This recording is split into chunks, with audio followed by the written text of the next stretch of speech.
In this, the final part of our four-part series exploring the career of Kiwi musician Phil Judd, we examine his battle with bipolar disorder and his thoughts of the future.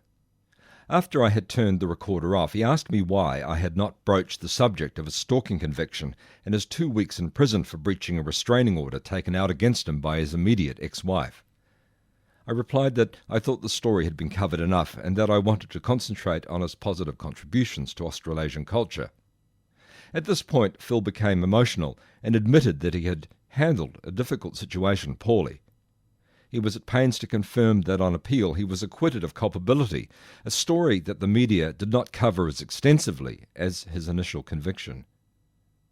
Those blessed with great creative gifts also often possess complex personalities, and in this case it seems that Judd fell victim to his own worst impulses. He has paid a heavy price. Now ostracised by his family and often ridiculed publicly, he has, in my opinion, been punished enough for something that in the greater scheme of things amounts to nothing more than a minor social infraction. The songs in order of appearance are Spellbound, written by Phil Judd and Tim Finn and performed by the NZ Symphony Orchestra, Mental Notes from the Split Enz album Mental Notes, and Tranquilina from Phil's solo album Play It Strange.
So how long did it take you to record the album? 2 years. 2 years from actually going, yep, I'll do another album, and then it kind of kicks in, okay, what am I going to do? And as always, I've got hundreds of half-baked backing tracks finished on drives and stuff that I could just finish off stuff till the cows come home, but it never works like that. And once I actually decide to do something new, I start writing new stuff, and of course that always takes precedent, as it does with anybody creative. Your latest project is the hottest one, so I just start, new songs bounced out everywhere, and also because I was a little bit more cognizant this time out, from 2011 on, I had my wits rattled for reasons.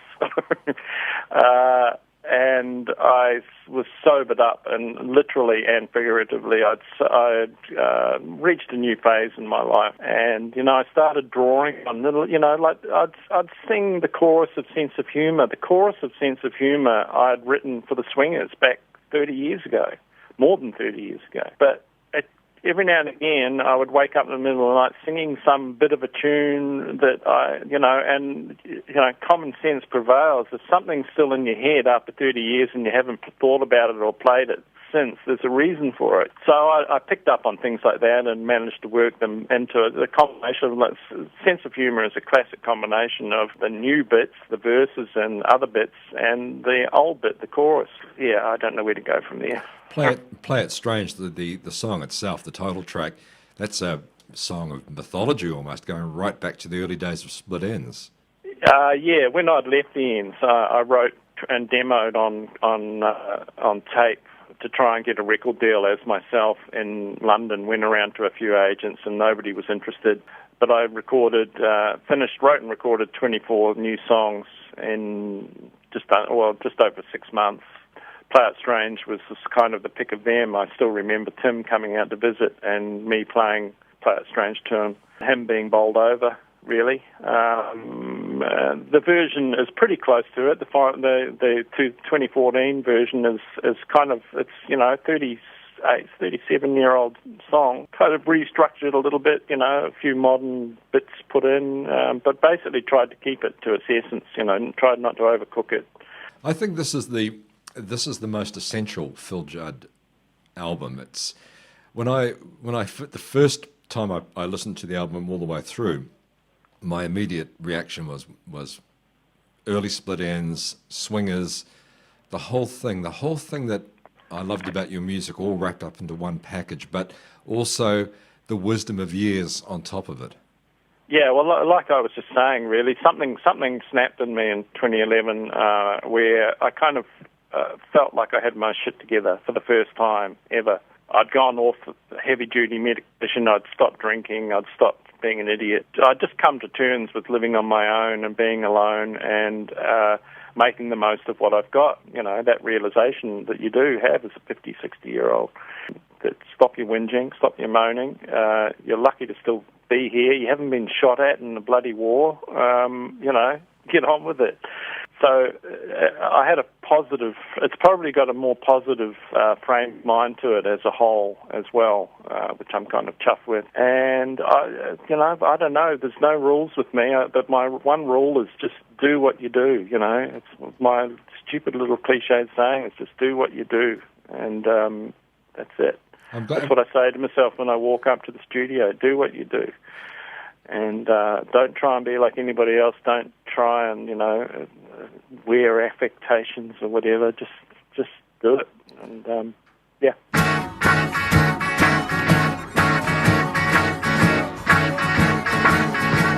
Well, I gotta try something in a different key. Take it from the top, Mr. F, yeah, please. Yes, I must make a mental note. I must make a mental note.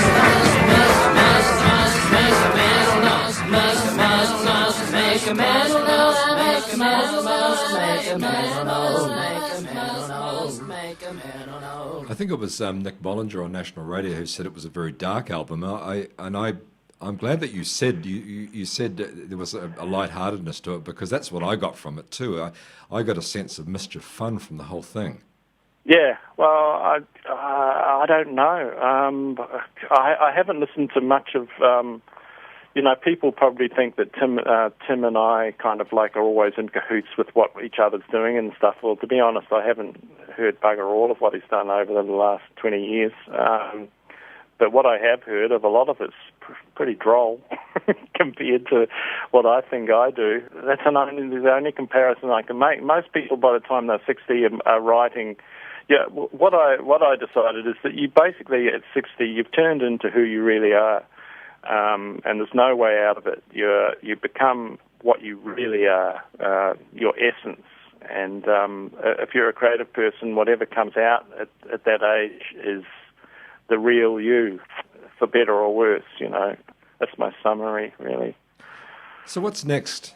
What's next for you, Phil? Well, are you still biding my time. There's a pretty heavyweight documentary in the works. I did 7 days solid interviews with a doco maker in New Zealand, and he's trying to get funding. It's supposed to be like a 1 hour full-on doco about Phil Judd and his life, and all the gnarly bits included, which we're waiting to hear funding about. Otherwise, it's only 2 months since Player Strange came out. I've been up to the studio the last couple of days. I've got Miles Golding, the early ends violinist, I'm catching up with for the first time in 30 years. He's in Melbourne. I've decided to do a song I wrote specially for him to play on, and I started recording it just the other day. And it's the first time I've started a new track for 3 or 4 months. So, I was undecided about whether I'd bother doing another one because, doing 2 years' work and selling 200 CDs can kind of turn you off. But as I say, there's a compulsion. I have to do it. I'd no longer have the required stamina or health. People say, why don't you go back to painting? Well, for what it is, it's a lot of work and a lot of time. And what I was good at was the realist, obsessive stuff. And I've kind of grown out of that. And once you drop out of the art scene, you're lost. Basically, yeah, you're pissing into the wind, and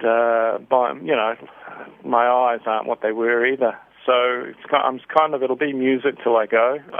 It's just stamina, basically. There's a limit to how many hours, because as you know, not just being the kind of ideas man for your own project, without somebody else being with you. I'm the engineer. I'm the only person there. I'm having to sit at the, plug this and do that, and then play this part, and what next, and blah blah.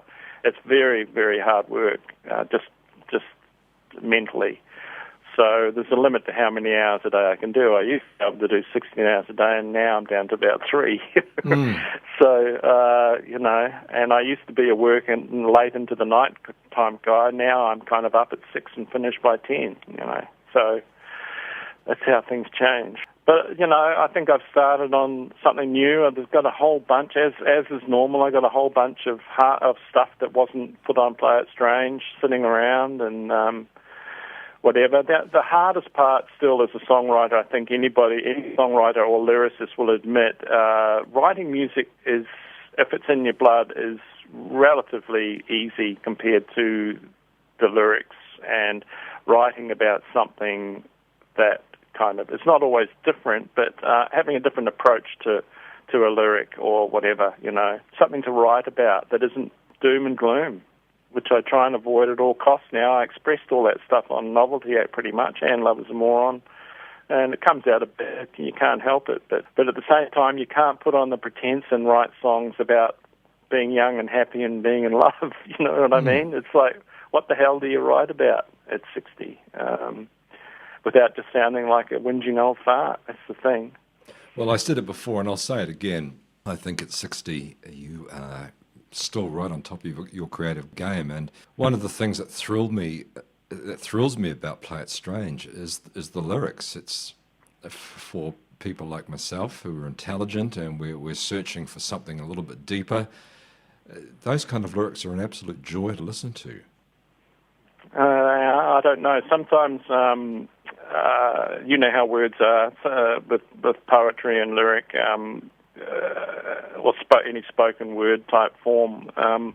You know, it's how the words plop out of the old mouth that kind of matters to some extent. And in fact, to the point now where, say, in the early days, and the split ends and the swingers and the Schnells, I would sit with the backing track and I would write the lyrics, just going through the melody in my head and just sort of, you know, imagining it. I would write the lyric. But now what I do is, on a feel-good day, I go up there, I just let myself go, and I just start singing, you know.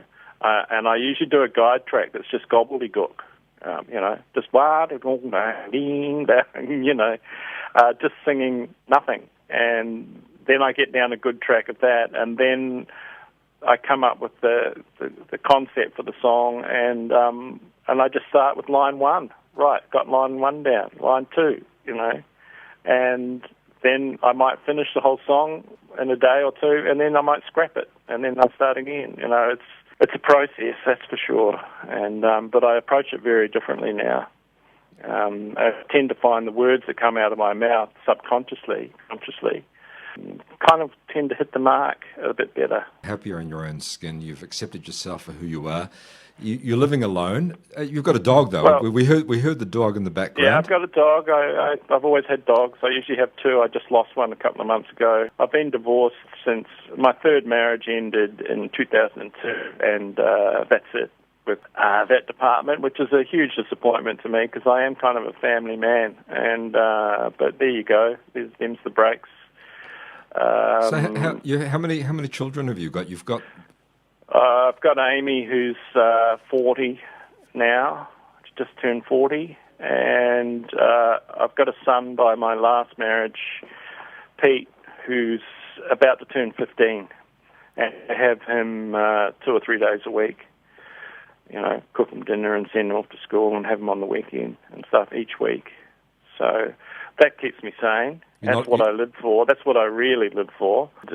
You know, the music and stuff is just to keep me busy. Because basically I'm retired, you know, pretty much semi-retired. It's my disability pension plus, as I say, a few royalties that trickle in, and I never know what that's going to be, so I'm always stressed about it. But I have family. I don't have a lot of it.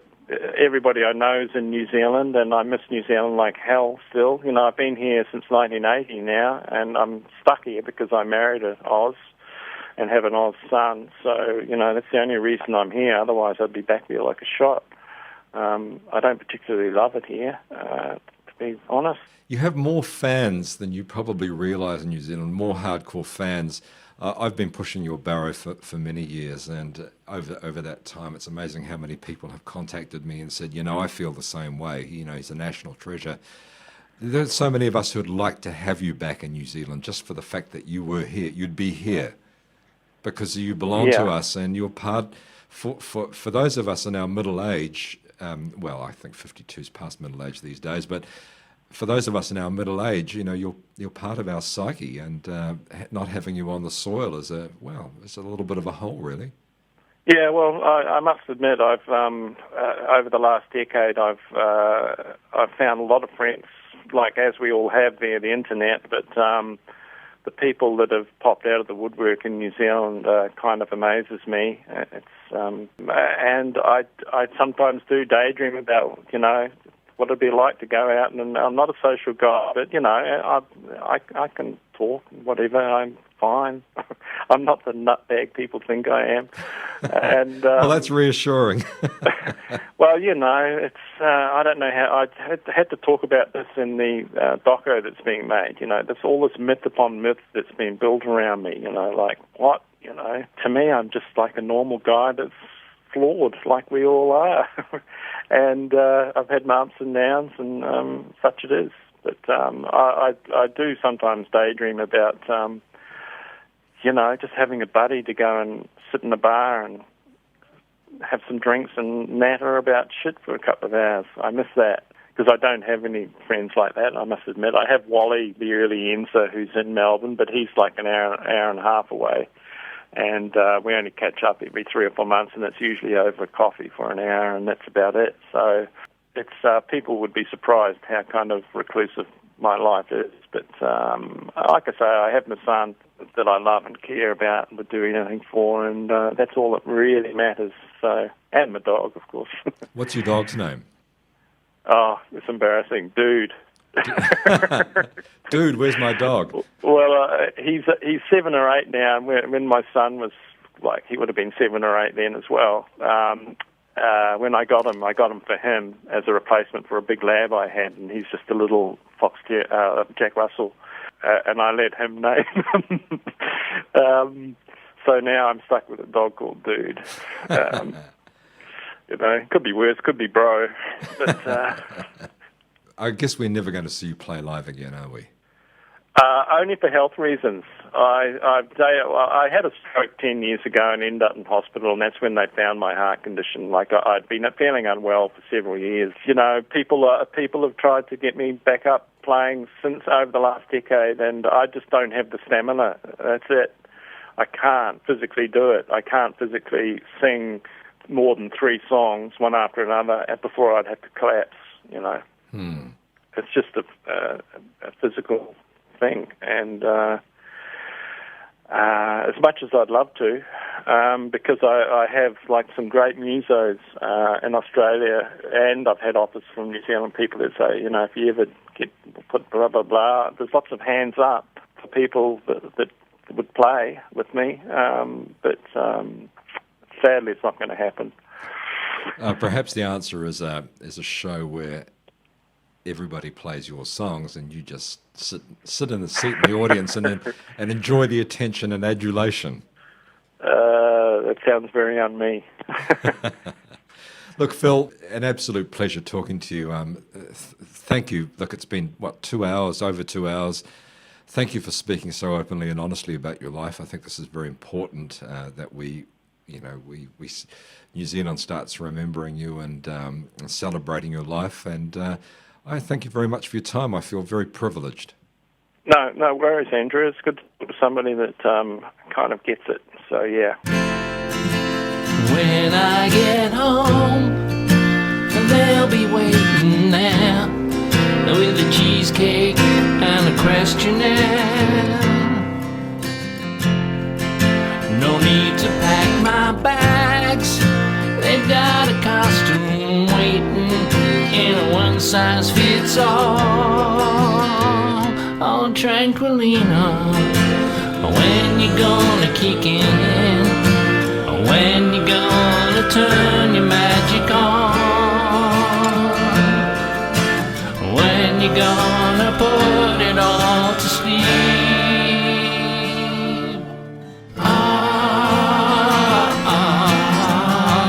Tranquilina.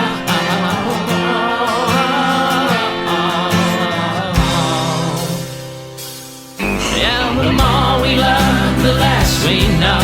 We climb, we fall, get up again. Before we know it crashes down. Oh, emptiness is all around. So hold on tight. Now here we go. They've locked it up and thrown away the key.